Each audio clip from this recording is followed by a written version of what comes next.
Marilu, ¿mejor así? Muy bien.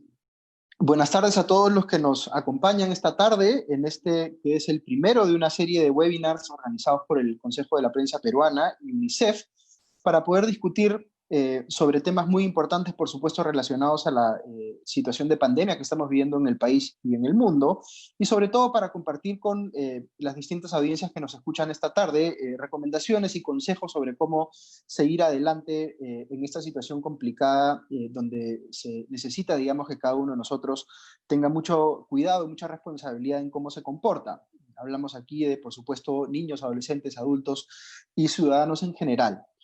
Esta tarde tenemos la participación de un grupo muy selecto de especialistas, sobre todo en temas de salud, y la temática, en un momento les voy a explicar un poco más, va a girar alrededor de la niñez y la pandemia. Pero antes de entrar digamos, a empezar a discutir los temas de fondo, quisiera dejarlos unos minutos con la presidenta del Consejo de la Prensa Peruana, María Eugenia Mome, quien nos va a dar un mensaje de bienvenida. Te escuchamos, María Eugenia. Buenas tardes con todos. Quisiera agradecer su participación en este webinar organizado por el Consejo de la Prensa y UNICEF. Desde hace varios meses en el Consejo de la Prensa reflexionábamos sobre la forma en que podíamos apoyar en esta etapa tan difícil que vivimos como país, y nos dimos cuenta que probablemente no era bien entendido el mensaje que estábamos dando a los ciudadanos, como tampoco era bien entendido la gravedad del virus al que estamos expuestos.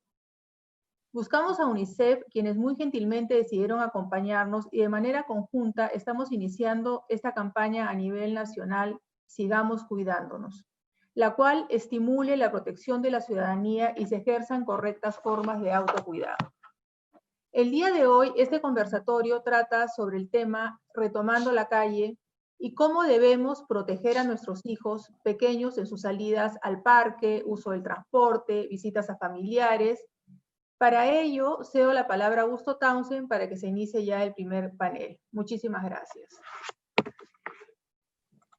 Bueno, gracias a todos, gracias María Eugenia por la introducción, y estamos muy contentos de tener, como les decía, la participación de varios expertos que nos van a ayudar a entender un poquito mejor algunas recomendaciones o consejos importantes para esta época de pandemia.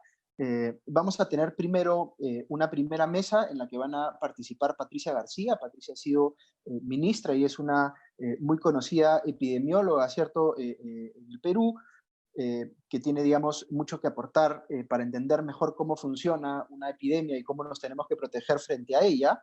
Y tenemos también a Jorge Brus, que es también un renombrado psicoanalista, lo leemos muchos a menudo en su columna en La República, y también nos va a compartir un poco su conocimiento para entender mejor qué debemos hacer de aquí en adelante. Recuerden que este webinar está siendo transmitido en paralelo en la web de La República, pero también en Facebook Live, en la cuenta de RPP y también en la cuenta de UNICEF. Así que vamos a poder recibir de parte de todos ustedes que estén escuchando la conversación desde cualquiera de estas plataformas, las preguntas que puedan hacer, y la idea es que terminemos la conversación de hoy recibiendo y absolviendo las preguntas del público. Así que, con eso dicho, quisiera darle la bienvenida a Patricia y a Jorge, a quienes les pido que por favor enciendan sus videos. Y Patricia, quisiéramos comenzar contigo. En los últimos días uno empieza a escuchar que se habla mucho más, digamos, en la familia sobre ya la necesidad de empezar a tener reuniones para juntarse nuevamente con los papás, con los abuelos, en fin, y a la vez hay mucha preocupación por, digamos, los riesgos de contagio que pueden traer estas reuniones que se están empezando a producir. ¿Qué recomendarías tú respecto de estas reuniones familiares? Bueno, la primera gran recomendación es: no es el momento de participar en ninguna reunión familiar, ni hacer visitas. Punto. O sea, en esta nueva normalidad tenemos que seguir protegiéndonos, y cualquier reunión o cualquier visita, ya sea que yo la haga o que la reciba, aumenta mi riesgo y aumenta el riesgo de las personas que están a mi alrededor de contagiarse. Entonces, claramente, cada vez que a mí me preguntan y me dicen ¿cuáles serían las recomendaciones para hacer una visita segura?, es no hacer una visita. Claramente es no hacerla. Ahora, existen algunas circunstancias, ¿no? Entonces, tememos porque una persona no la hemos visto hace tiempo y de repente nos preocupa porque no contesta el teléfono, qué sé yo. Bueno, hay algunas formas seguras de poder acercarme un poco más, pero esto no lo llamaría yo la visita. Por ejemplo, llegar con el carro y desde la ventana tocar el timbre, volverme al carro y ver que la persona está ok, o qué bien, desde aquí te saludamos y eso es todo. Y la otra alternativa es, pónganse de acuerdo, de repente si no han visto a esa gente que les interesa desde hace mucho tiempo, se van al parque, se ponen de acuerdo, calculan los 2 metros en el aire libre y solamente se saludan, se miran y se saludan. Otra condición, y este es uno de los grandes problemas que está pasando ahorita en el país, en el momento que se haga abierto, abrieron las condiciones, mucha gente lo primero que hizo fue ir a visitar la gran parrillada o la gran visita, y eso ha condicionado cosas muy tristes, como el hecho de que dentro de la familia los más vulnerables se infectaron. Y espero que quede clarísimo, no hay recomendaciones para hacer visitas, la recomendación es no hacerlas. Ujú. Hay una sensación que uno ve también bastante en la prensa, que en ciertos grupos de edades, digamos, la gente se siente un poco como invulnerable ante el virus, ¿no? Que si eres joven, si eres adolescente, de repente no te va a pasar mucho y de alguna manera bajan las defensas, se cuidan menos, ¿no? ¿Cómo ves tú este fenómeno, sobre todo con los más chicos, ¿no?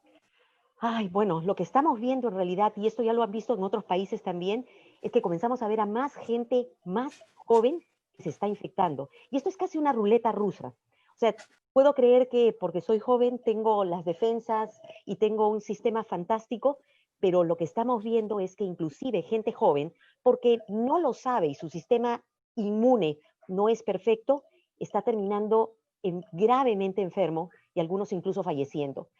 Eso es por un lado, pero por otro lado se pueden convertir en ese instrumento de llevar la infección a sus seres más queridos. Entonces, eso de que los jóvenes se crean superhombres es absolutamente un problema porque sí pueden ser vulnerables y porque además pueden convertirse en el instrumento de la infección. Entonces tenemos que cambiar ese chip. Y estoy hablando de los jóvenes que piensan que por eso me voy a escapar un ratito, voy a ir a tener la reunión con el amigo, pero lo único que están condicionando es que se multiplique la infección. En este momento, todos y cada uno de nosotros somos esos instrumentos por los cuales podemos amplificar la infección y convertirla en cada vez más grande. Es lo que estamos viendo en este momento. Ujú.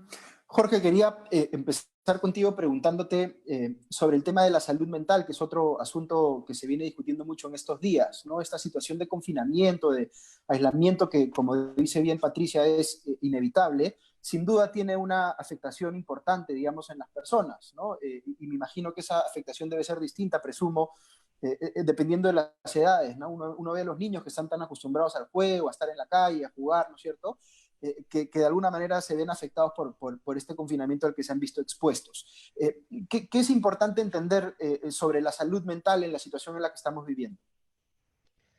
Nunca se ha hablado que yo recuerde tanto de la salud mental como en esta época y no es coincidencia. La salud mental está en la primera línea junto con otros aspectos, por supuesto, de la salud en general.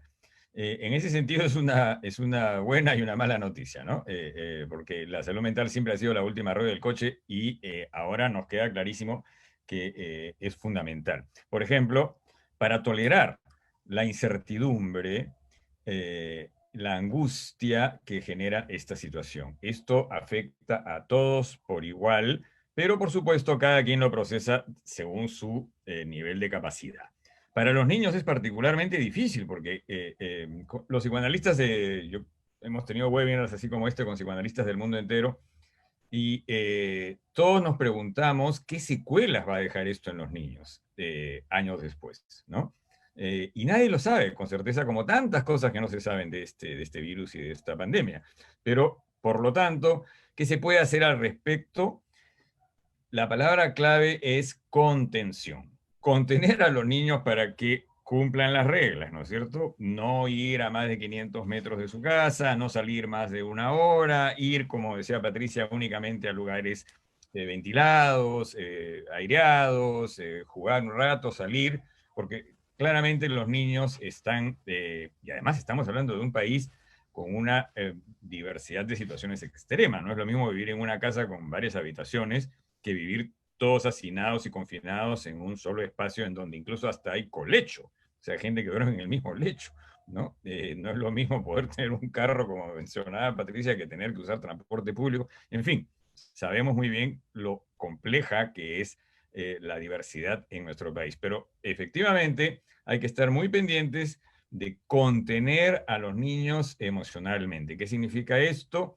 Acompañarlos y ayudarlos en la medida de lo posible a procesar la extremadamente crítica situación que estamos viviendo. Yo en toda mi vida nunca he pasado por una experiencia igual y creo que esto es el caso de la mayoría de la gente. La gente compara esto con las guerras mundiales, sí, pero incluso las guerras mundiales eran localizadas. Ahora es una pandemia global. Entonces, y de una duración absolutamente imposible de cuantificar. Entonces, todo eso nos obliga a prepararnos para ayudar a los más chicos y chicas a sobrellevar algo que de por sí sabemos que va a ser imposible anular cualquier daño. Tenemos que tratar de minimizarlo por lo menos. Y esto implica acompañarlos en la medida de lo posible, estar con ellos, hablar y por supuesto salir, pero en dentro de condiciones seguras, es decir, salir en las horas establecidas, en el tiempo establecido, en las distancias establecidas y efectivamente, por su salud mental, no hacer visitas, porque por supuesto que para un niño debe ser genial ir a ver a sus abuelitos, pero ¿qué pasa si los abuelitos se enferman o se mueren? La culpa que va a cargar este niño es infinita, es para toda la vida. Ujú. Yo te iba a preguntar justo si había alguna experiencia comparable en la historia reciente, pero ya me respondiste que no, que este es un fenómeno completamente distinto a otros que hemos tenido que vivir. Lo que sí quería preguntarte, pensando un poquito en los papás que pueden estar participando en este webinar, eh, ¿qué cosa deberían estar mirando en sus hijos, digamos? ¿Qué tipo de conductas, qué tipo de comportamientos debieran de repente hacerlos tomar ciertas precauciones o manejar las cosas de determinada manera? ¿Qué recomendaciones se les pueden dar ahí a los padres? El punto es completamente válido, no obstante, no se puede responder de una manera, digamos, unilateral, porque los niños son muy diferentes entre sí y las condiciones de vida de los niños también lo son. Entonces, por ejemplo, si un niño está con muestras de agitación, se está el pobre que se escala las paredes, está claro que necesita eh, salir a tomar aire, correr un poco, siempre guardando todas las precauciones necesarias, ¿no es cierto?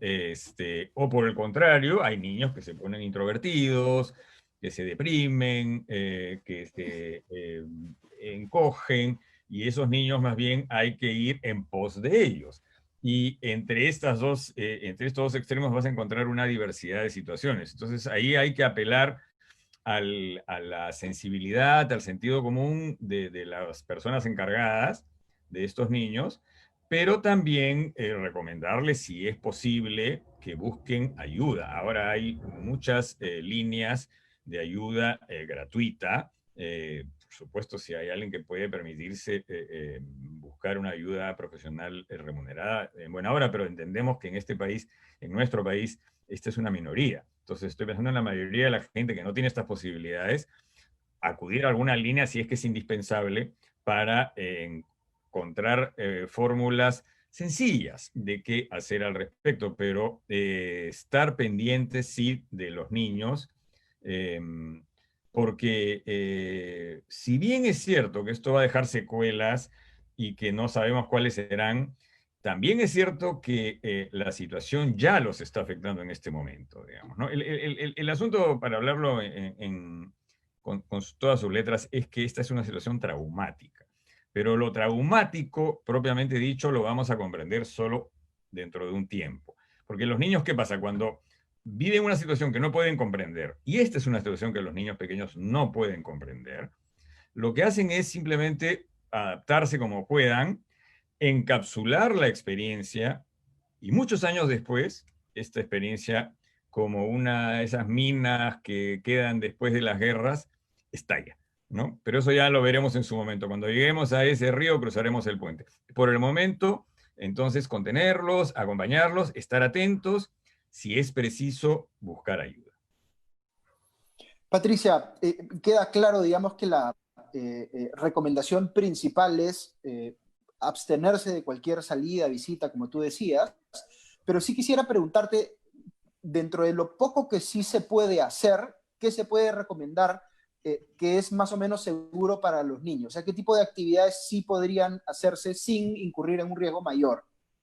Bueno, una de las cosas es que incluso dentro de la casa, y esto es, o sea, yo he escuchado todo tipo de experiencias, he escuchado padres que han encontrado la experiencia de quedarse en casa con los niños realmente una experiencia súper especial, porque por el día a día el trabajo se habían convertido prácticamente en esclavos de las salidas y no habían tenido tiempo, ¿ok? Uh Entonces, -huh. una de las primeras cosas es que incluso si hacen los padres teletrabajo, deben tratar de organizar sus tiempos y tener tiempo con los niños dentro de la casa.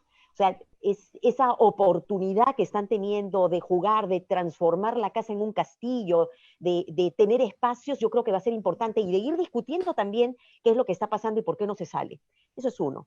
Dos, yo creo que sí, tanto para el adulto como para el niño, es importante el poder salir por lo menos una vez al día, una caminata, ¿ok? Si los niños van a salir a jugar, tener cuidado, y hay que explicarles, ¿no? Por ejemplo, desafortunadamente no conviene ninguno de los juegos infantiles, una corridita, una chapada, jugar a la chapada de repente con ellos, teniendo siempre cuidado con las manitos que tienen que estar limpias, explicarles que no se las lleven a la boca, a la nariz o a los ojos. Y evitar en todo momento aquellos lugares en los que hayan otras personas. Lo que tenemos que aprender, y es muy difícil para todos nosotros que somos tan, pero tan cercanos a las personas y a los amigos, y pueden haber niños que eran muy amigueros, o sea, lo que tenemos que evitar es contacto y cercanía con otras personas. Entonces, una salida al día, una corridita al día, una perseguita al día, mirar la naturaleza, qué sé yo, en lugares que sean amplios y donde no haya mucha gente, de repente salir con la bicicleta, con la patineta, ese tipo de cosas son saludables y deberían hacerse, definitivamente. Y las recomendaría. Y por eso les decía que incluso si es que hay algún familiar al que no han visto en mucho tiempo, de repente ponerse de acuerdo para verse en el parque con una distancia de 2 metros, desde lejos, y saludarse, saludos son importantes. Igual que con los niños, una cosa que me ha parecido también súper interesante es que ellos comprenden muy bien el uso de los medios como Internet, también para crear ese espacio humano de intercambio y de... He visto incluso juegos como las escondidas o el disfraz utilizando la Internet. Entonces, tenemos que comenzar a buscar todo ese tipo de cosas, pero evitar en todo momento el contacto. Uh -huh. Quería hacerte una repregunta sobre eso porque veo en las preguntas que ya nos van pasando algunos de nuestros oyentes que mencionan, por ejemplo, la situación de los padres separados, ¿no? ¿Qué pasa cuando un niño está en casa de uno de los padres y no vive con ambos? ¿Qué recomendaciones se pueden dar para esos casos? Chispas, seguramente que acá hay un componente también de salud mental, pero mi recomendación como salubrista, sinceramente, sería que si el niño se cuarentenó con la mamá, por ejemplo, va a tener que mantenerse cuarentenado con la mamá y relacionado con la mamá de aquí hasta que termine este periodo, que esperemos que esté terminando entre diciembre y enero, y punto, ¿ok? Y es como cuando el papá se va de viaje, ¿no? Entonces, yo creo que hay que mantener de todas maneras la relación con el papá y aprovechar esos momentos utilizando la internet, Zoom, Skype, el teléfono, pero no de ninguna manera el tema de las visitas y de ninguna manera el tema de que el niño tenga que pasar de un lado para otro. Hay un tema que es bien, bien importante que vale la pena que lo comente, que es un tema biológico y es una cosa que ya se demostró. Eh, Hay dos grandes cosas con las que tenemos que tener muchísimo cuidado, especialmente en los niños y cuando los niños son más pequeños, desde el punto de vista de la enfermedad. Uno es que se pudieran contagiar, ¿ok? Si bien es cierto, la gran mayoría de los niños van a ser infecciones que son muy leves, hay niños que podrían hacer infecciones más severas, pero también se ha visto que después de una infección leve, algunos niños pueden hacer una cosa un poco extraña, pero muy dramática, que se llama, parece a un síndrome inflamatorio, le llaman, o de Kawasaki, en el cual incluso pueden perder la vida. Tenemos que protegerlos, ¿ok? Y la segunda es que los mismos niños pueden, teniendo una enfermedad muy leve o una enfermedad sintomática, y fíjate, muchas veces los niños tienen solamente el moquito, ¿no? Y eso es todo. Ellos pueden producir de 10 a 100 veces más cantidad de virus que una persona adulta, y pueden ser esos hipertransmisores de la infección de un lado para otro. Entonces tenemos que protegerlos por ellos mismos, por aquellos que son más vulnerables, e incluso por la sociedad, porque se convierten en una suerte de magnificador de la epidemia dentro de cualquier circuito. Jorge, quería preguntarte a ti respecto de la ausencia de los amigos, por ejemplo, ¿no? Yo esto lo siento, me disculparán que utilice mi ejemplo personal, pero lo siento mucho en mis hijos, ¿no? Que tienen ese sentido de carencia de sus amistades, ¿no? De la interacción típica que tienen con sus amigos. ¿Qué se puede hacer, digamos, para de alguna manera afrontar esa sensación de vacío, no sé cómo describirlo, que podrían estar sintiendo los chicos de no estar viendo a sus amigos? Sin duda, ese es uno de los más graves, una de las mayores limitaciones y penurias de esta época, lo que tú has visto con tus hijos y todos los padres y abuelos vemos con los nuestros. La necesidad de frecuentar a los amigos o a los primos o a quien sea. Oye, yo me regresé de Francia, donde viví en París 14 años por eso. ¿Te das cuenta? Para que mis hijos estén con sus primos y crezcan en ese ambiente. Y este maldito coronavirus nos corta todo, ¿no? No hay nada que pueda yo decir para minimizar eso. Eso es una pérdida tremenda y en ese sentido sí es como una guerra, ¿no? Esas son partes de las bajas que tenemos que admitir. Dicho lo cual, encontrar cualquier forma que no sea el contacto personal directo para compensar esto, ¿no? Si existe. Fíjate que a mí me da mucha pena tener que insistir con esto, ¿no? Pero vivimos en un país tan, digamos, con segmentos con tan distintas posibilidades, que por ejemplo hablar de Internet, que es algo que nos parece de lo más normal, hay muchísima gente que no tiene Internet en el Perú, ¿te das cuenta? Entonces por eso no me atrevo a decir Internet es la solución. Internet es la solución para los que tienen Internet o para los que tenemos, que somos unos privilegiados, ¿no? Entonces yo quiero dar una visión un poco más amplia, pero efectivamente hay que tener muy en mente lo que estás diciendo, que los niños están sufriendo, así no lo digan, o así ni siquiera lo hagan consciente, pero están sufriendo por esa distancia y por esa separación. Ahora, tampoco quiero ser tan negativo y pesimista. Sé de padres que están muy contentos porque pueden teletrabajar, están mucho más cerca de sus hijos pequeños de lo que estaban cuando no podían teletrabajar, digamos, ¿no? Pero también sé de padres que están desesperados porque ya no saben qué hacer con los niños que corren por todos lados. ¿Te das cuenta? Entonces la diversidad de situaciones es tal. Lo cierto es que todo lo que pueda servir para paliar, porque es lo único que se puede hacer, no nos engañemos. Esta situación es durísima y tristísima y de una incertidumbre tremendamente angustiosa. Por lo tanto, todo lo que podamos hacer para paliar, tus hijos, por ejemplo, esa inevitable pérdida de contacto, que por supuesto esperamos que no sea eterna, ¿no? Que no dure pues 2 años, ojalá que no, será bueno, ¿no? Es decir, jugar, conversar, proponerles cosas. Yo sé que esto es mucho pedir porque además todos tenemos que trabajar y tenemos que hacer, ganarnos la vida y además tenemos los adultos que lidiar con la angustia, que no es poca cosa, porque los niños se dan cuenta que las personas en quienes ellos confían y quienes para ellos representan la solidez y la seguridad, estamos asustados. Y con toda razón.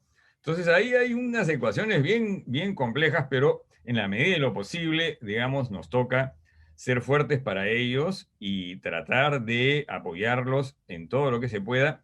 Y una recomendación que sí me permito hacer es tratar de hablarles, ¿cómo decirlo? Hay dos criterios fundamentales para una información, ¿ya? Una es que la persona tenga derecho a saberlo. Los niños tienen derecho a saber por qué es que están viviendo como están viviendo. Pero la otra es que tengan la capacidad de entenderlo, de asimilarlo. Entonces tienen que hablarles a los niños de una forma que ellos la puedan comprender. Y eso ya depende de la relación, del vínculo, de la creatividad de cada cual, para ver hasta dónde se les puede explicar a los niños. Como no le vas a hacer tampoco un cuadro con las estadísticas del COVID y la pandemia en el mundo entero, pero sí les puedes decir, oye, no te voy a mentir, esto es lo que está pasando, ¿no? Y tú tienes derecho a saberlo y a entenderlo y para que sepas por qué nos estamos cuidando, que ese es un problema con el eslogan del gobierno, esto de cuida tu salud. En realidad debería ser cuidemos nuestra salud, ¿no? Física y mental, claro. Estupendo. Patricia, pensando un poquito en los que son un tanto mayores, ya no los niños, digamos en edad escolar primaria, sino de repente los adolescentes, ¿qué consideraciones tú recomendarías para ese grupo en particular, ¿no? Quienes de repente ya estaban habituados a una dinámica más independiente, quién sabe. ¿Qué comentarios se podría hacer sobre ellos? Sí. Bueno, yo creo que ese es un grupo que no podemos olvidarlo, porque además de estar viviendo en esta situación, están viviendo en un momento difícil, que es justamente la adolescencia, en la que no solamente han estado buscando a los amigos, sino que tenían la enamorada, las fiestas, las reuniones, etcétera. Entonces, una de las primeras cosas, porque ya estas son situaciones que las he estado viendo, o las he estado escuchando, o me las han estado consultando, creo que es sumamente importante que los padres, padre, madre, la familia cerrada, se sienten y conversen y para tratar de discutir un poco qué significa realmente este problema y poner algunas reglas también, ¿no? Porque hay situaciones que se dan y a veces los padres no sabemos cómo manejar esto, ¿no? Yo quiero de todas maneras ir a ver a mi enamorada y me voy y me voy y me voy, ¿no? ¿Y qué significa eso? Que no solamente se pone en riesgo el adolescente, pone en riesgo a la otra familia, pero se pone en riesgo a su propia familia cuando regresa.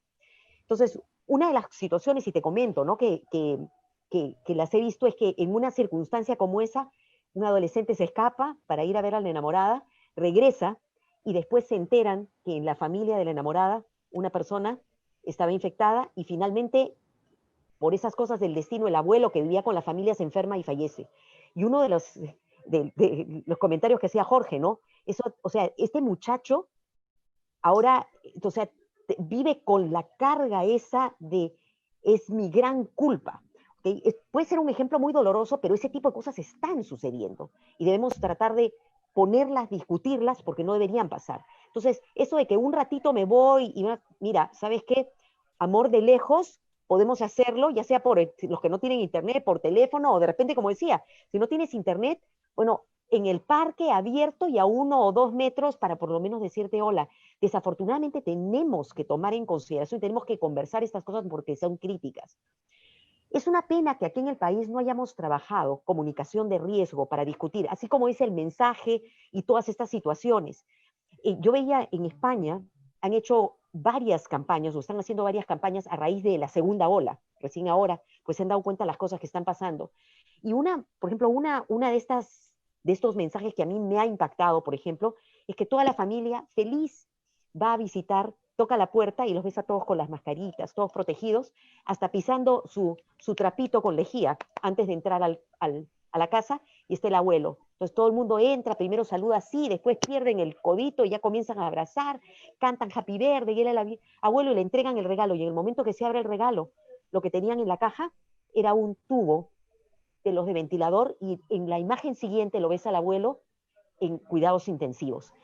Eso es lo que tenemos que evitar.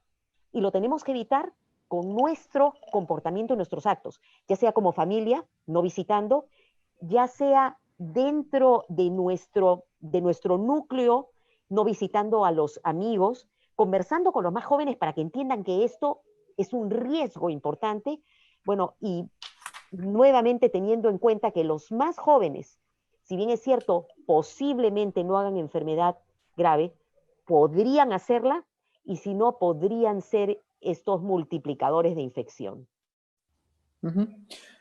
Patricia, Jorge, les voy a pedir que nos acompañen un segundito más. Si pueden, apaguen sus cámaras para poder pasar a la siguiente sesión de este webinar. Y tenemos, justamente para poder introducir a la discusión, la voz de una persona que está justamente en etapa escolar, si no me equivoco, que es Milagros Flores. Ella nos acompaña desde Caraballo y queríamos pedirle a Milagros que nos cuente, que prenda su cámara primero y que nos cuente sobre cómo está siendo su experiencia con el COVID-19. Buenas tardes con todos. Buenas tardes con todos. Bueno, como adolescente, en medio de esta pandemia mundial que nos ha tocado vivir a todos, pienso que debemos ser más conscientes en cuanto a las medidas de prevención. Si bien ya no estamos en una cuarentena obligatoria, aún debemos permanecer alertas. Les comento que dentro de mi hogar con mi familia nos hemos organizado para poder protegernos al salir e ingresar a casa. Cuando acompaño a mi mamá al mercado, siempre tratamos de comprar todo lo necesario. Siempre usamos correctamente la mascarilla, los guantes, los protectores faciales y llevamos alcohol para poder desinfectarnos las manos cuando tocamos dinero o algún producto. Y claramente mantenemos la distancia social, que es difícil, pero nos ayuda a protegernos y a proteger a los demás. Dentro de mi comunidad veo que no todas las personas son responsables, ya que hay muchas personas que van a los parques, a las calles, a los mercados, sin protegerse de la manera adecuada. Hay muchos vendedores y los mismos compradores que usan la mascarilla por debajo de la nariz o en el cuello, algo que sigue permitiendo que el virus se expanda de persona a persona. También veo muchos padres de familia que llevan a sus hijos pequeños a los mercados o a los parques o a las calles y no los protegen, no les ponen mascarillas ni protectores faciales. Bueno, y también quería contarles que hace unos días fui a la farmacia y a hacer mi cola y una señora se paró delante de mí sin respetar la distancia social. Entonces le pregunté, disculpe señor, ¿usted está en la cola? Y me respondió molesta que sí, entonces simplemente me alejé. Luego la señora se retiró y volvió a ingresar a la cola y se puso otra vez delante de mí. Entonces ya no le dije nada y simplemente retrocedí. Me hubiera gustado decirle, señor, usted tiene que respetar la distancia o explicarle lo importante que es, pero por miedo a su reacción, porque hay personas que responden de manera agresiva, entonces simplemente me quedé callada. Ahora, en cuanto a hace unos días, bueno, durante la cuarentena, el presidente de la República decretó una ley que permitía a los niños y adolescentes hasta los 14 años poder salir a las calles durante 30 minutos, algo que para los chicos de 15, 16, 17 años nos sentimos un poco excluidos, ya que considerábamos también nuestro derecho, ya que para nosotros como adolescentes estar en casa resultó un reto muy difícil y un gran impacto en nuestras vidas. En primer lugar, porque comprendimos y entendimos de alguna manera de que ya no podíamos salir y compartir momentos con nuestros amigos, con nuestros compañeros. O en segundo lugar, porque dentro de nuestro hogar comenzó a existir una tensión familiar, uno por los conflictos debido a la convivencia, otro por la crisis económica que atravesaban nuestras familias, ya que muchos de nuestros padres se quedaron sin empleos y otros ya no pudieron salir a trabajar, y otro porque la manera de estudiar también cambió y teníamos que adaptarnos. La verdad para mí es una gran pena que este año, como estudiante de quinto año de secundaria, no podamos celebrar nuestra promoción, ya que era algo que habíamos esperado y planeado con gran anhelo entre todos nuestros compañeros. Y para finalizar, me gustaría agradecer a UNICEF por haberme invitado a opinar sobre este tema tan importante y bueno, espero que muy pronto acabe toda esta situación que estamos viviendo y sé que con la ayuda y el aporte de cada uno de ustedes vamos a poder lograrlo. Gracias. Gracias, Milagros. Si me permites repreguntarte cortito, contabas que estás en quinto de media, ¿no es cierto? Sí. ¿Cómo estás viviendo esta situación de ya tú, por ejemplo, definir tu futuro, qué vas a querer hacer después, en una situación crítica como la que estamos pasando, ¿no? ¿Qué expectativas tienes? ¿Qué te interesa estudiar? ¿Cómo te imaginas el Perú, digamos, en los siguientes años? Bueno, la verdad, primero me encantaría que esta situación pudiera acabar pronto, ¿no? Y mientras tanto, espero que todas las personas tomen conciencia que que esto que estamos viviendo no es un juego, sino es una realidad y que hay muchas personas que están muriendo y que con la ayuda de nosotros y con la responsabilidad que pongamos en nuestras acciones y decisiones, vamos a poder superar esta situación, ¿no? Y tal vez evitar que la cantidad de contagios o la cantidad de muertes siga aumentando. Bueno, en cuanto a mí, ahorita estoy estudiando, estoy repasando como puedo, ya que no puedo ir a una academia presencialmente debido a esta situación que estamos viviendo. Y otro, bueno, me gustaría a mí estudiar Derecho y me estoy preparando, leo bastante, me encanta leer y bueno, aquí en mi familia tratamos de cuidarnos y siempre salimos adelante, ¿no? Siempre unidos, apoyándonos. Qué bueno, Gracias. Muchas gracias por compartir tu tiempo con nosotros esta tarde, Milagros. Y ahora vamos a pasar a la segunda mesa de este webinar. Les voy a pedir al doctor Elmer Huerta que si puede prender su video. Igual tenemos a Mario Tavera, él es asesor del despacho viceministerial de Salud Pública, además un reconocido experto en salud pública y niñez. Así que con estos dos referentes en la medicina vamos a tener una conversación más en detalle sobre lo que se está haciendo a nivel de política pública. Yo quería preguntarle al doctor Huerta, si lo tenemos ya por aquí, ¿qué se ha aprendido en este tiempo? ¿Qué se ha aprendido en este tiempo, doctor, sobre cómo impacta, digamos, este virus en particular a la niñez, ¿no? Entiendo que se está aprendiendo sobre la marcha muchas cosas, pero ¿qué es lo que ya se puede, de alguna manera, afirmar con cierto sustento científico respecto de el COVID-19 y los niños? Claro que sí. Buenas tardes a todos. Gracias, Augusto. Pues mira, yo creo que en estos 7 meses de pandemia, toda la atención al comienzo se centró en el adulto y en el adulto con neumonía. Lo que escuchábamos hablar casi todo el mes de enero y el mes de febrero prácticamente era adultos, unidades de cuidados intensivos, neumonía, le llamaban neumonía de Wuhan, todo fue básicamente en adultos y en neumonía. Ya a partir de marzo empezamos a aprender los problemas de coagulación, problemas de la famosa tormenta de citoquinas, ya empezamos a ver de que el virus podía atacar muchos tejidos que tenían lo que se llama los receptores ACE2. Ya en mayo empezamos a aprender que este virus podía atacar todo lo que ya es otros órganos, corazón, cerebro, etcétera, un conocimiento que se afianzó en julio. Pero curiosamente no escuchábamos nada de los niños. Los niños desde el comienzo de la pandemia fueron un grupo de seres humanos que se consideraba, se pensaba de que eran como vectores del virus, que podían llevar el virus, pero no habían estudios que lo demostraran. Recién ha sido en marzo cuando un grupo de investigadores en Inglaterra descubre que los niños podían presentar un tipo de inflamación muy, muy severa de sus cuerpos, en las cuales sus manitos se rajaban, sus pies se rajaban, su piel se ponía muy roja, le reventaba la boca, los ojos rojos, y dijeron, esto se parece a una enfermedad que daba y que da en todo el mundo, que se llama el Kawasaki, y de allí ya recién, cuando ha sido en mayo, que los CDC aquí en Estados Unidos han definido la enfermedad por lo que dijo Patricia hace un rato, este síndrome inflamatorio multisistémico de niños. Fíjate, cómo increíble, todo lo que se ha hablado de niños, después de no hablar nada, es una enfermedad grave, que felizmente ocurre en menos del 2% de los casos de los niños. La mortalidad también es muy baja, a pesar de que la enfermedad es muy dramática en sus síntomas, pero allí quedó todo. Es recién en las últimas semanas, yo diría en las últimas 6 semanas, 8 semanas, en que se está tomando mucha más atención en la salud de los niños por un hecho fundamental, en que ya las sociedades europeas, parte de la sociedad norteamericana, ya han empezado a discutir el tema de que los niños tienen que volver a las escuelas. Entonces, el hecho de que ya se haya pensado de que el niño tiene que volver a la escuela ha hecho que se planteen las preguntas. ¿El niño contagia? ¿Cuánto sufre la enfermedad el niño, aparte del Kawasaki, de esta enfermedad tan dramática? ¿Pueden los niños llevar los virus en su nariz y ser vectores como siempre se pensó? ¿Cuál es el efecto, como decía Jorge hace un rato, de esta pandemia sobre la salud mental de los niños?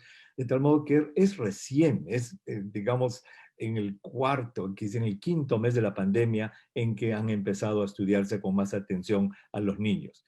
En este momento, los niños se sabe que sufren la enfermedad, no la sufren sintomáticamente tanto como los adultos y se pueden complicar, como lo hemos visto con este síndrome inflamatorio multisistémico.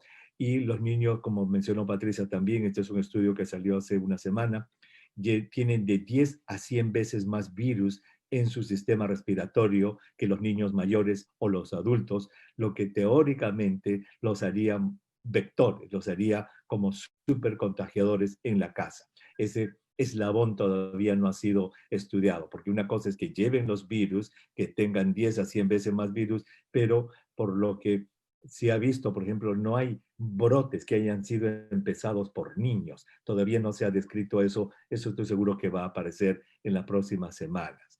De tal modo que si me preguntas qué es lo que hemos aprendido de los niños desde el punto de vista biológico, hemos aprendido, estamos recién aprendiendo, diría yo. Estamos recién aprendiendo y ya sabemos que los niños también se enferman y que tienen muchísimos virus en su sistema cuando se infectan. Y digamos, la carga sobre su salud mental es muy, muy grande y ese también es otro aspecto que tiene que estudiarse, como dijo Jorge, ¿qué secuelas va a dejar esto en el futuro? Gracias, Elmer. Voy a pasar con Mario. Mario, es un privilegio tenerte aquí con nosotros porque, digamos, el trabajo duro le ha tocado de alguna manera al Ministerio de Salud. De repente ese es un escenario que nadie se imaginaba que iba a ocurrir, ¿no es cierto? Por supuesto, uno trata de prepararse, pero, digamos, nunca se imagina una situación de repente tan crítica como la que nos ha tocado vivir no solamente acá, sino en todo el mundo, ¿no? Entonces quería que nos cuentes un poquito sobre cómo, digamos, afronta esta situación el Ministerio de Salud y el gobierno en general en su política, en su gestión de la salud, ¿no? Y en particular, como hemos venido conversando en el tema de los niños. Bueno, muchas gracias por la invitación. Primero, disculpar la ausencia de la doctora Mazzetti, que se comprometió en estar, pero hoy día es un día bastante particular para el país y toda la alta dirección del ministerio está, incluyendo la ministra, la viceministra, en esta situación de transición política que esperamos que se resuelva para bien del país lo antes posible, ¿no? Y saludar a todos los amigos. En realidad yo conozco a la mayoría de las personas, especialmente a Elmer, a la distancia, que no nos vemos mucho, pero somos compañeros de promoción, y a mis amigos de UNICEF, en donde trabajé 25 años, ¿no? Hasta hace 5 años.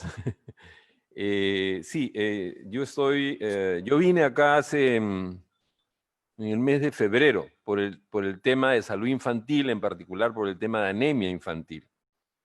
Y me encontré con la pandemia y la vida me cambió desde el punto de vista de lo que estoy haciendo, ¿no? No he dejado de mirar el tema de la niñez, pero indudablemente en el contexto de lo que significa la pandemia en el Perú, que es un hecho muy complejo, como todos sabemos, ha habido que dedicarle mucho tiempo a esto, ¿no? Decir que sí, tenemos una situación, yo quería compartir algunas cifras con ustedes para hace 2 días. De acuerdo a los reportes que estamos teniendo, tenemos 428.000 casos en el Perú. Perú es uno de los países, no creo que el 7º o 8º en el mundo con más número de casos, o sea, tenemos una epidemia bastante grande, con oficialmente 19.000 defunciones, pero probablemente, como ustedes saben, estamos probablemente más y van a haber ajustes en las próximas semanas o días. Y de esos 428.000 casos, 10.900 corresponden a niños menores de 11 años. Es decir, el 2.6% de los casos han ocurrido en niños menores de 11 años y en adolescentes, 8.300, que representan el 1.9% de todos los casos que ocurrieron. Es decir, podríamos decir que no hay una afectación en términos de incidencia de casos tan alto en niños y adolescentes como en la población de mayor edad, especialmente adultos mayores y adultos, en donde se dan las mayores incidencias de casos, ¿no? Sin embargo, es interesante que hace una semana se acaba de publicar un estudio de cero prevalencia, el que se ha hecho en Lima por el INEI, en el cual el 22% de los niños menores de 10 años habían estado en contacto con el virus, es decir, habían hecho la infección. Es decir, es más, en los adultos es alrededor del 26%, pero no hay tanta distancia en términos de incidencia de casos como de presentación de casos. Y esto tiene que ver porque esencialmente lo que hacemos desde el ministerio es hacer diagnóstico en casos sintomáticos. O sea, muchos niños probablemente son asintomáticos, como de alguna manera lo ha venido diciendo Patricia, como Elmer, ¿no? Y una de las preocupaciones es que efectivamente en el Perú los niños viven con los abuelos, en muchos lugares, ¿no? Y podrían ser grandes transmisores de la infección, y esa es una preocupación que en medio de todo creo que mantenemos. Ha ido tomando algunos carices particulares, pero digamos, mantenemos el concepto de que hay esa relación que es una relación de riesgo.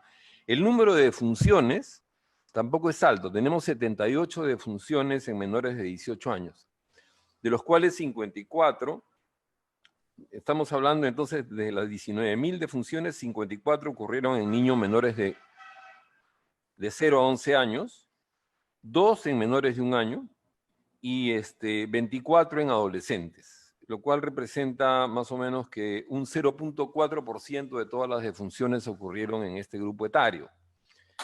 Entonces, el impacto en términos de mortalidad y de enfermedad no es tanto. No obstante que sí, efectivamente, hace una semana los institutos del niño reportaron 34 casos compatibles con el síndrome de Kawasaki en el país, que es de los cuales, felizmente que la mayoría no han fallecido, ¿no? O sea, han sido casos que han sido posibles manejar. Creo que hubieron 4 defunciones, si mal no recuerdo. Las grandes preocupaciones entonces una ha sido este tema de la posibilidad de transmisibilidad. En el Perú, en estos momentos, la percepción que tenemos en el ministerio es que gran parte de las transmisiones son intrafamiliares. O sea, han habido diferentes momentos, pero en estos momentos especialmente estamos hablando de transmisión intrafamiliar en sectores populares, en donde las familias, uno dice aislamiento, pero viven en condiciones de precariedad, ¿no? O sea, no es que por más que el Perú mejoró, la vivienda sigue siendo hacinada, con familias muy amplias. Tenemos lugares en donde, en los conos de Lima, en donde en una casa habitan 3 o 4 núcleos familiares. Entonces hay una gran posibilidad de transmisibilidad intrafamiliar, ¿no? Y el otro tema de gran preocupación ha sido el tema de la salud mental, ¿no? Han habido varios estudios que demuestran, hicimos con la OPS un estudio en el cual se demostró que de cada 10 personas, producto de toda esta situación, 7 tenían angustia, 4 de cada 10 presentaban signos de depresión moderada y severa, y 1 había tenido en algún momento ideas de suicidio durante toda esta etapa, ¿no? En general, de la población en general. Y hay algunos estudios de Save the Children que demuestran de que 1 de cada 4 niños ha hecho algún síndrome de ansiedad. Esa es una inmensa preocupación. Y por eso es que se plantea la política en el contexto de la nueva normalidad, de desarrollar una política de salud mental, que va por el lado de que los niños salgan, con todo lo complejo que tiene eso, ¿no? Hay otros problemas que yo quisiera levantar acá, y con eso termino esta primera pregunta, que son absolutamente preocupantes, algunos de los cuales hemos estado combatiendo. Uno ha sido el tema del efecto de la pandemia sobre la lactancia materna. Se nos empezó a caer la lactancia materna por un temor exagerado del trabajador de salud de considerar que una gestante podía infectarla. Y se nos empezó a caer. Tuvimos que empezar a hacer una campaña. Vino el tema de la posibilidad de la transmisión vertical. Y en el tema de lactancia materna, el Perú es quizá uno de los grandes capitales que tenemos, ¿no? O sea, si no fuera que tenemos un 68% de lactancia materna hasta el 6º mes, o en niños que cumplen, en menores de 6 meses, perdón, muchas cosas malas nos estarían pasando, ¿no? Pero tenemos una gran brecha en este momento de niños no vacunados. Lamentablemente tenemos una proporción alta de como estamos llegando solo como al 40% de la población que debió ser vacunada para este periodo de pandemia. Hemos retrocedido grandemente en materia de control de anemia. Y esto tiene que ver con el hecho de la limitación del funcionamiento de los establecimientos de salud. Como ustedes saben, el Perú, desde el punto de vista del enfoque de política, está tratando de retomar, desde salir un poco de la mirada hospitalaria, que es necesaria, ¿no? Porque llegan complicaciones, a tener una mirada más de atención primaria. Y eso significa trabajar de manera más preventiva, más participativa y con servicios del primer nivel de atención. Pero eso es muy complicado, porque uno de los grandes errores que tuvimos al comienzo fue cerrar los servicios primarios. De verdad que se cerraron. Y eso creo que estamos pagando las consecuencias. Y retomar la apertura de los servicios primarios va a ser un tema serio. Finalmente, un tema que tenemos que mirar mucho es el tema de seguridad alimentaria. El Perú es un país que no tuvo desnutrición aguda, no ha tenido, ¿no? Todo nuestro problema ha sido desnutrición crónica y ha sido muy exitoso, quizá el país más exitoso de las Américas en reducir la desnutrición crónica. Nosotros nos tenemos que sentir orgullosos de haber bajado del 30% al 12% de la desnutrición crónica del 2006 para acá. Pero teníamos la desnutrición aguda en menos del 0.6%, que es básicamente morbilidad, ¿no? No es un problema como en África u otros lugares donde... Pero yo me temo, y para eso va a ser muy importante la colaboración, por ejemplo, de entidades como UNICEF, estar atentos de la posibilidad de que se incremente la desnutrición aguda. Y desde ya tenemos un estancamiento en el tema de desnutrición crónica. Entonces, por favor, la idea es que estamos preocupados por eso. Sin duda que la agenda del COVID nos agobia, pero estos temas son temas que no podemos dejar de mirar. Junto al tema de salud mental, de aquellas cosas que habíamos ganado, como inmunizaciones, como la reducción de la desnutrición crónica, como el tema de la lactancia materna, como el que no hubiera desnutrición aguda, son temas que creo que hay que levantar más y no, digamos, ensimismarnos solo en el tema de la pandemia, porque la pandemia lo que está teniendo es efectos sobre la vida de las personas, sobre sus recursos en las familias, pero también sobre el funcionamiento de los servicios. No hemos logrado hasta el momento poner en plena vigencia el funcionamiento de los servicios de atención primaria. Sí para COVID, pero no para estos temas. Esa es una primera reflexión al respecto. Gracias, Mario. Voy a ir con Elmer y voy a aprovechar, Elmer, para preguntarte algunas cosas que nos están consultando algunas personas de la audiencia. Por ejemplo, tenemos algunas profesoras y tenemos también algunas personas que trabajan en servicios de salud y nos preguntan qué digamos, consideraciones de bioseguridad deben tener, por ejemplo, si interactúan con sus propios hijos, ¿no? O con niños, digamos, que estén en los ambientes en los que están. Tienes que quitarle el mute.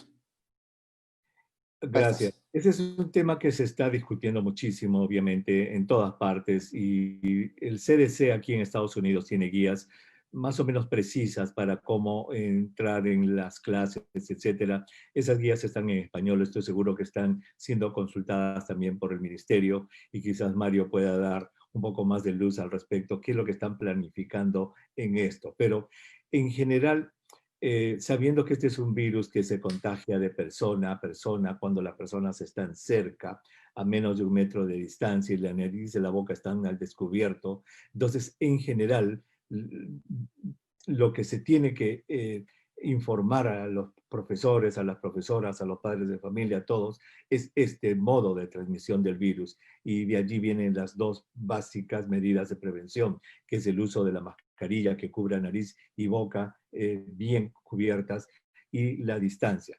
Ahora, cuando son niños pequeños, obviamente, eso es muy difícil y ese es un elemento que la verdad es que todavía no está estudiado al 100% cómo se va a hacer esto. Aquí en Estados Unidos han empezado recién esta semana, esto es fresco, esta semana, hoy día estamos a martes, ayer han empezado algunas escuelas a regañadientes, los profesores, y la verdad es que es una especie, lo ha dicho el mismo doctor Anthony Fauci, que es el director del Instituto Nacional de Enfermedades Infecciosas y Alergias aquí en Estados Unidos, que esta entrada a las escuelas va a ser un laboratorio gigantesco para todos los salubristas del mundo ver qué es lo que va a pasar. Entonces, con eso te digo, Augusto, y quiero decirle a los profesores que han hecho esta pregunta, de que no hay nada escrito todavía sobre piedra sobre este asunto de cómo volver a la escuela, cómo tratar a los niños en las escuelas. En general, si son niños grandes, se les inculca la distancia, la mascarilla, y eso es lo posible. En niños pequeños yo creo que, no sé, no deberían todavía regresar a clases. Y para efectos del transporte público, que también nos preguntan, ¿qué consideraciones hay que tener? Si es que hay que transportar a los niños, por ejemplo. En el transporte público es igual, es un lugar cerrado. Al ser un lugar cerrado, si es que hay alguna persona que está infectada, se puede disminuir la presencia del virus en ese aire de ese espacio cerrado con la mascarilla muy herméticamente puesta. Uno. Y lo otro es que si alguna persona estuviera infectada en ese espacio cerrado y empieza a eliminar virus al medio ambiente, quizás una solución sea que las ventanillas no estén completamente abiertas, pero sí por lo menos unos resquicios importantes para que el aire pueda circular en el vehículo. Yo creo que esas dos cosas, uso de las mascarillas, en lo posible, obviamente, la distancia entre las personas y la ventilación de ese espacio cerrado podrían ayudar bastante, Augusto. Una pregunta, Mario, para ti. Nos consultan también, por ejemplo, sobre las actividades deportivas, si es que debe tomarse alguna decisión respecto de que la gente pueda, los niños, los adolescentes puedan volver a hacer actividad deportiva. Te perdimos en audio, Mario. Actividades grupales creo que está claro lo que dijo Patricia, realmente es un sacrificio, pero hay que evitar actividades grupales, ¿no? Si son actividades deportivas que implican distancia, ¿no es cierto? O que implican cierta individualidad, creo que hay que retomarlas, ¿no? Como el caminar, pero las actividades deportivas de los niños muchas veces tienen que ver con el tema de equipos. Y la recomendación por el momento, en el contexto actual que estamos de la epidemia del país, ¿no? No son recomendables, definitivamente. Muy bien. Veo que estamos llegando un poquito ya al término de la hora que teníamos programada para el webinar. Yo quería hacer una mención especial ahora. Los organizadores de UNICEF me cuentan que tienen una cuenta en WhatsApp. Les voy a dar ahorita el número. Es el 922-679-383. Voy a repetir, 922-679-383. Es una cuenta que si ustedes envían un mensaje, les puede mandar información, de recomendaciones, consejos que puedan tener sobre todos los temas que hemos conversado ahora. Así que si están interesados en recibir más información, no duden en escribir esa cuenta. Y para ya cerrar la conversación de hoy, quisiera invitar a la representante de UNICEF en el Perú, la señora Ana de Mendoza, que nos va a dar unas palabras de cierre a este evento, y de mi parte un agradecimiento por la invitación y por habernos acompañado esta tarde. Adelante, señora de Mendoza. Hola, muchas gracias. Bueno, gracias a ustedes. Creo que ha sido una conversación muy interesante, muy necesaria en un contexto donde todavía hay mucho que hacer. Creo que se han tratado temas muy importantes, cómo conciliar los derechos de los niños y las niñas, el derecho a la recreación, el derecho a la información, el derecho a la participación, con él también la responsabilidad que hay que inculcarles, ¿no? Y su compromiso para no contagiar, no ser contagiados y tratar de contribuir, ¿no? Se dijeron cosas muy interesantes, se habló mucho del tema de la resiliencia, ¿no? Y de cómo a cada nivel, a cada niño y cada niña hay que explicar lo que está pasando, lo que puede hacer y cómo puede contribuir. Yo creo que es importante reforzar las conductas preventivas, no solo entre niños y niñas, sino entre toda la población. El lavado de manos, no tocar superficies, la distancia social. Me parece que son temas que todavía hay que seguir reforzando, así como el uso de la mascarilla, ¿no?